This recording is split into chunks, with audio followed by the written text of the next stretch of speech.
Hello, I'm Louise. Welcome to Lou's Cosmic Healing channel. I hope you're kind of comforted by the fact that I'm wearing a dressing gown. I am indoors and it's kind of cosy. I have done my face a little bit, but anyway, we don't need to worry about that. Today, I'm going to do a little bit of an overview of what we think of as narcissistic traits. So again, I'm going to use this label that I have questions about, but there is obviously elements of usefulness within this. So I'm going to talk about the narcissist. Okay, number one. All right, okay, I'm going to say first I'm a shadow worker. And shadow work has made my health and my life just unbelievably better. Light work is part of that as well, but it's all one. I'm going to say, first of all, reality is the one. Ultimate reality. Division is all Maya, which is all illusion. But we have to throw ourselves and we have to be in division because I'm a body and there's a mirror and, you know, there's walls and stuff. We've got to navigate division because we live on the earth and we're not just floating around as spiritual entities, which may happen one day, may not. So we need to navigate division, and division is here to teach us stuff. And it's also here, as far as I'm concerned, to teach us about how the oneness exists within ourselves and the fact that we're all infinite. But there are spectrums of trauma and ways trauma manifests itself and expresses itself through the lens, perception and action and behaviour of a human being. Some of us are luckier than others. Some of us are the ones who have a perception, wherever this comes from, that they are good. I was brought up to think I was a good girl. I will come back to how dangerous that perception is also for my health and for everybody else's, especially in relationships, and how that term and that blanket thing can be extremely unhelpful as well, to the point of dangerous.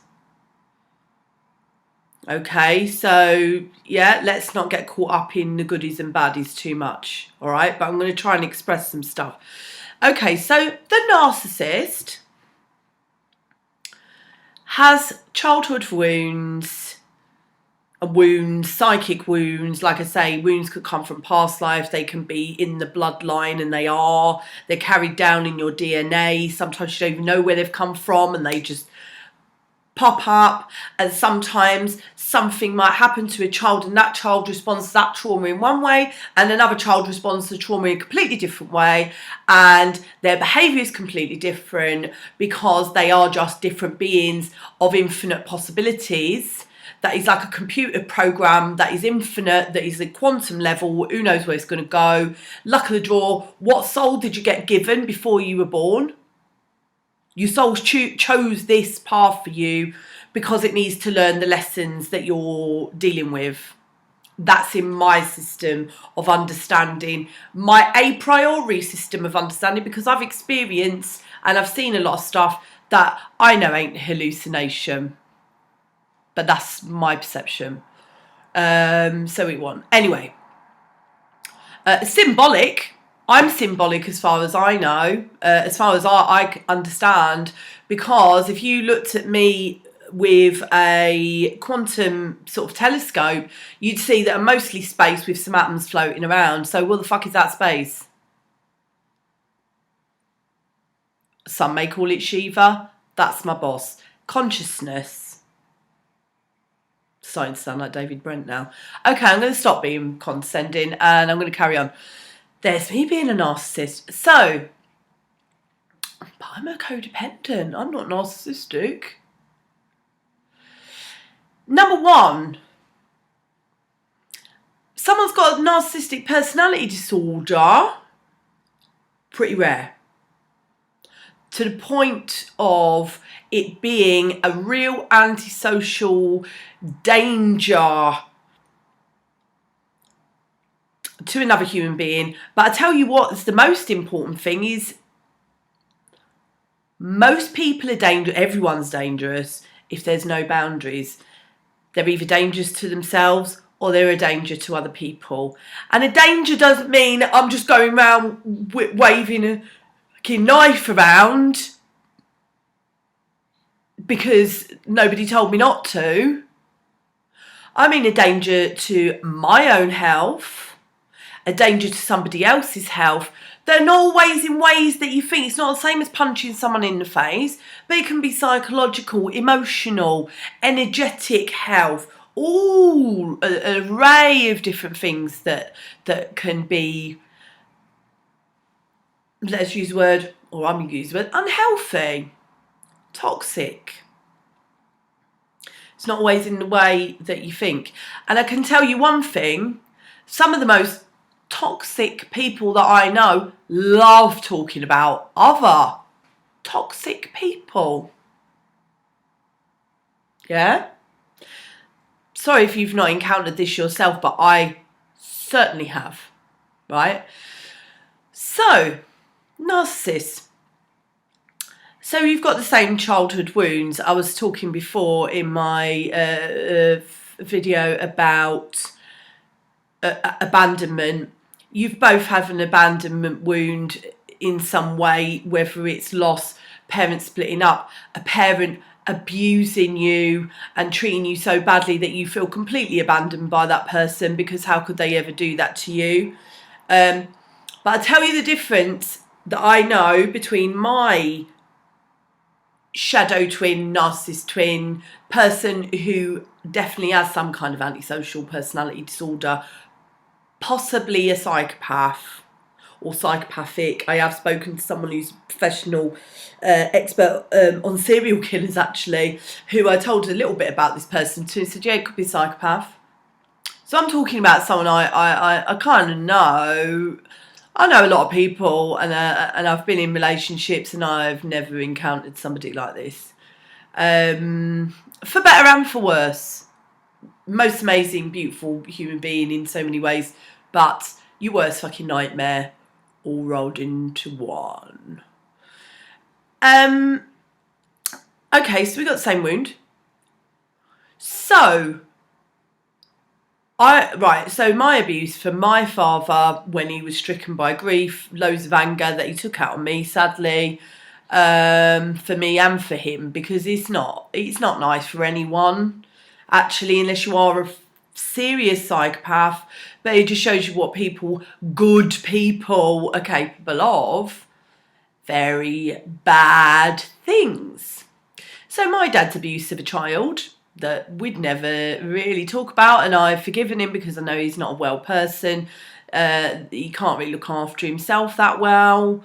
And he was supposed to look after me, or tried to, when my mum died, and it didn't really work out very well. But because I'm very strong, I still was a good girl, which was no good for my health.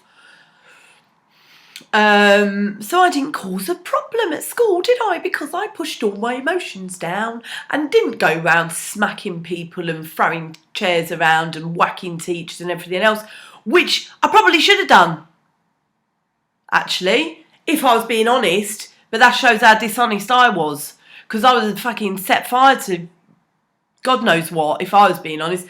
But I learned how to repress my emotions because I'm good. Yeah, there's gifts in that, but there's also a lot of fucking bullshit in that. Whereas that person who is I'm using him as an example because it is literally like the light and the shade of how you cope with things.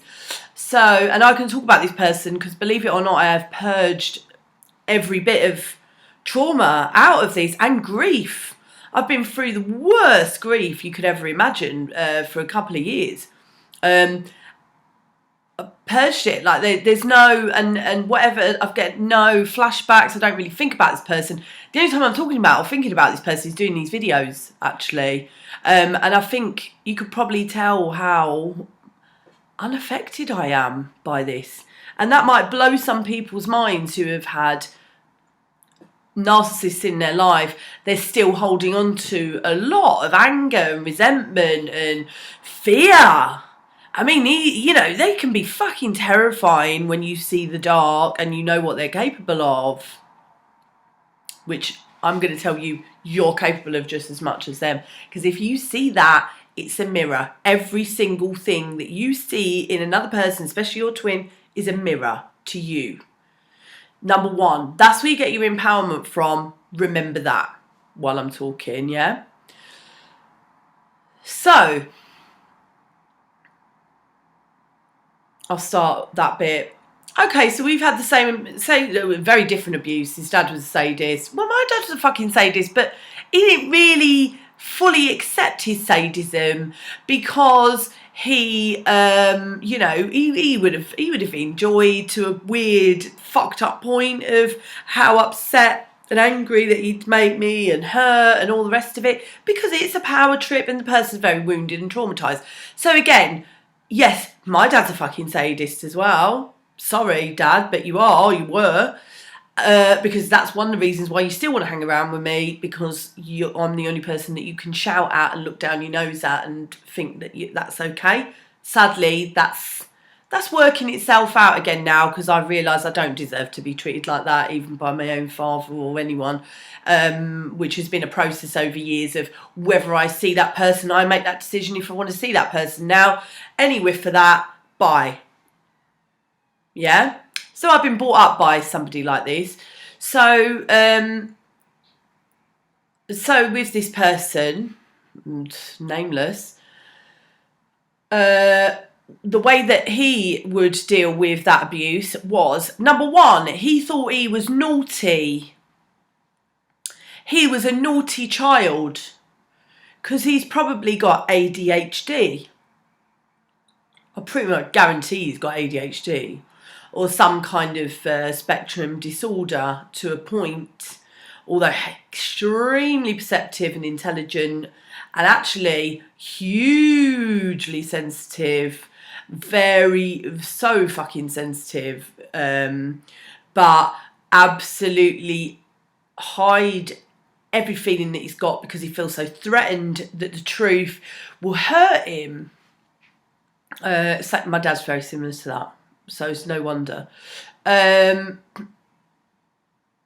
So the way he dealt with being abused was, I'm naughty, I deserved it, I'm bad, I'm a boy, I'm a bad boy. And boys are bad boys, good girls. And then that's when we get the narcissist and the codependent. Because most of the time, the codependent is the girl and the narcissist is the boy. Because you're a bad boy. Boys are bad. Girls are good. Sit quietly. Be nice. Yeah? All that bollocks, right? None of it helpful. Either side of that. A fucking human being, right? I'm all of these things and none of these things, so go fuck yourself. Anyone trying to tell you good girl or bad boy, all of that, you better fucking stop doing it. You got a kid, don't you fucking dare say that combination of words. You don't know the fucking effect you're putting into that child. Absolutely don't fucking do it. And I am very fucking angry about it, because I know how damaging it is. And you watch how many fucking narcissist and codependent videos on here, right? I'm telling you now, you got a kid, don't you fucking ever say the word bad or good even. As little as possible using those phrases, because it's fucking bullshit. Don't get me started. So, you got the narcissist, who's the bad boy. So, what does he think? He's been abused. He's been told it's because he's naughty, because he's got fucking hyperactivity fucking disorder, and he's extremely, actually high vibe, creative, visionary child running around who's a pain in your ass and you're a sadist. So you decide you're just going to fucking batter him and do sadistic things to him. And you've done that to, a magical, beautiful human being who is capable of putting so much magic in this world. It's incomprehensible, really. And you, being the patriarchy father, has sadistically battered and abused that child because, it annoyed you a bit. But you enjoyed it mainly because you're a fucking sick piece of shit. And if I ever saw you, oh my God. So, of course, I still have, actually, I have anger towards that father more than anything. Fucking sad case, son. So he's been taught that. I was taught I'm a good girl. So when my dad abused me, I was like, that's wrong. He shouldn't be doing that. But he's not, he was nice to me. He was nice to me before. Why is he being like that now? Because he's drunk. Why is he calling me all the names under the sun? And it was the why that fucked me up, because I believe that someone's good or bad. And they can't be in different moods, or traumatised, or grief-stricken, or has very serious mental health problems that is to do with trauma that they've never had diagnosed, and they can't really handle life, and all they can do is drink because everything is a living hell for them. Yeah? So I have empathy there, which is why I don't hold on to resentment about this. But I'm just angry at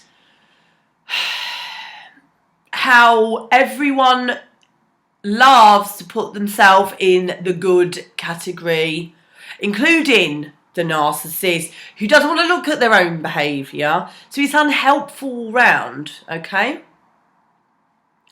So that's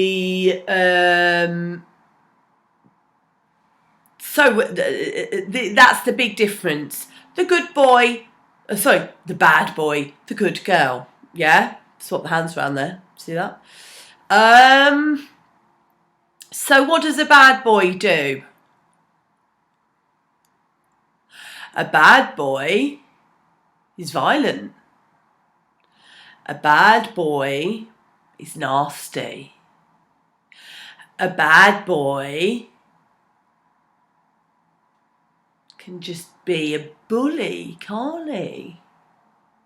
Because that's what bad boys do. And because he's already bad, he can't be any worse than he was in the first place. So why doesn't he just continue to be bad? And to be bad to more people? Yeah? And what does the good girl do? Okay, so dad's sadistically abusing me as well, but let's not reveal that to anybody because he's a good guy, apparently.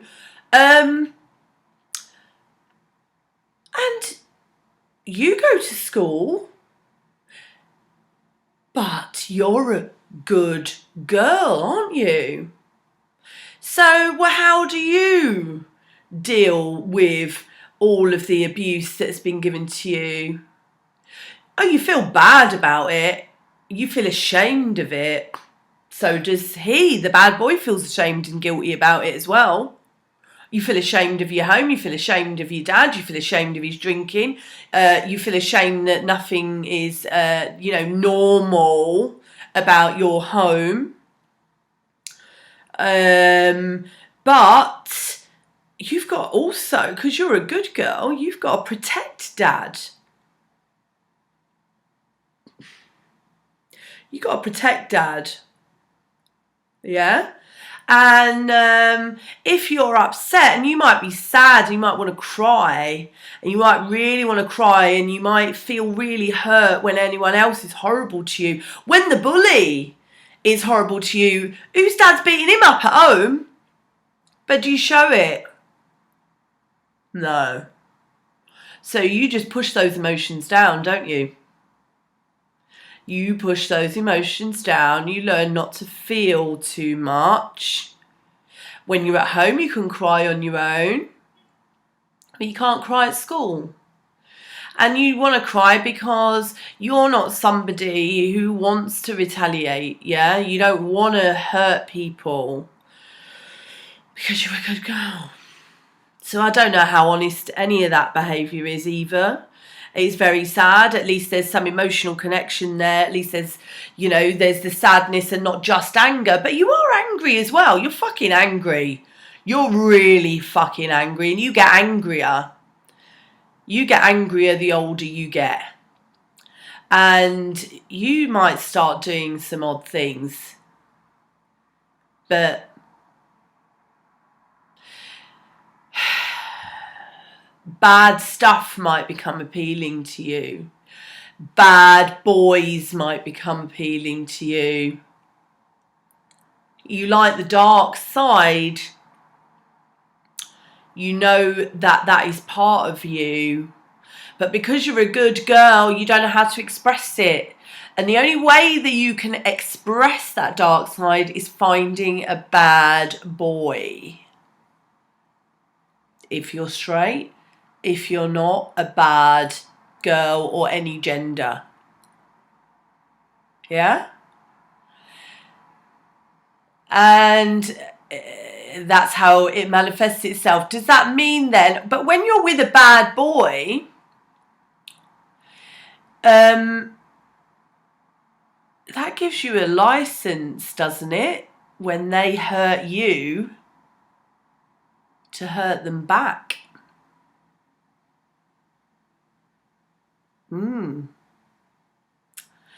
Have you ever asked yourself about that? And that's what happens a lot with addiction, doesn't it? If you're with someone who's the addict, they're the baddie, you're the goodie. But even though you're the goodie, throat chakra, wearing blue, even though you're the goodie, because you're the goodie, you're within your rights to give that fucking twat hell.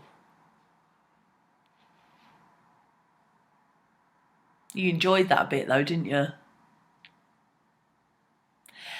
And what about when you think, I want to get all these videos about how do you get a narcissist back? I thought you were the good girl. Okay, well, I hope that's made you think about something and understand that this other person is fucking traumatized as well, all right? Because to be honest with you, I'm sort of sick now a little bit of all of this, like, my shit doesn't stink, I'm the good girl fucking thing, all right? Because I tell you what, the thing is about being a good girl is just that you need other licenses to be a twat because you haven't healed yourself. And until you heal yourself, you're going to keep finding other bad boys that you can blame for you being a twat on. So my advice is Do the fucking healing and do the work, babe. Yeah? Because you are going to keep finding the bad boy to give you a license to be a fucking bad girl. Even if you think, oh, look at me, I can be a bitch, I can do it. It's like, no, come on. You still think you're a good girl, really? Yeah? And because everybody else has been at fault, really, haven't they? Because you're never at fault. And you hate all of this stuff. And you do. We all do. We all can't stand it. It's horrible. We don't want it. It's like, please get me away from this horrible fucking relationship. It's fucking horrible. How many have I been in like that? It's fucking shit. But yeah, it's a little wake up call. Little wake up call. So have a think about that anyway.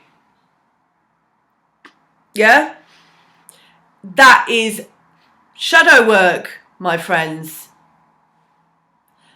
Namaste. Look up Carl Jung, and I'll put a little video that Alan Watts has done talking about Jung and talking about the shadow that is like my little Bible. It's brilliant. So I'll put that up as well for you. And have a lovely day, evening, night, everything else. Thank you very much. Om Namah Shivaya. Love to the God of Death. Mercy. Thank you. Blessings.